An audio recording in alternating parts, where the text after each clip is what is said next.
Cinema range ని బాలీవుడ్ తో పాటు ప్రపంచానికి చూపించిన చిత్రం బాహుబలి. దేశ విదేశాల్లో రికార్డులు క్రియేట్ చేసిన బాహుబలి మూవీ మిస్ అయినందుకు ఖైదీ బ్యూటీ కాజల్ ఇప్పుడు ఫీల్ అవుతుంది. రాజమౌళి డైరెక్షన్ లో వచ్చిన మగధీరా మూవీలో రాజకుమారి మిత్రవిందగా అలరించింది కాజల్. భారీ బడ్జెట్ మూవీ బాహుబలిలో కూడా అవంతిక క్యారెక్టర్ కి కాజల్ బాగానే సూట్ అయ్యేది. కానీ ఆ అవకాశం మిల్కీ బ్యూటీ తమన్నా తన్నుకుపోయింది. దాంతో కాజల్ బాహుబలి మిస్ అయ్యింది.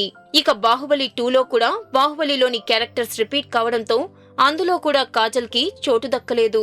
రాజమౌళి బాహుబలి 3 కూడా తీస్తానని ఆ మధ్య చెప్పాడు. బాహుబలి 2 పార్ట్స్ మిస్ అయిన కాజల్ గురి ఇప్పుడు 3వ పార్ట్ మీద పడింది. అందుకే రాజమౌళి బాహుబలి 3లో తనకు అవకాశం ఇస్తే అన్ని ప్రాజెక్టులు పక్కన పెట్టి బాహుబలి కోసం ఎన్ని రోజులైనా డేట్స్ ఇస్తానని అంటుంది. బాహుబలి లాంటి మూవీలో చేయడం నా కల అంటుంది.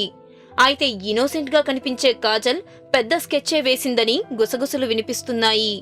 మీకు గనక ఈ వీడియో నచ్చినట్టయితే లైక్ చేయండి, షేర్ చేయండి, సబ్స్క్రైబ్ చేసుకోండి.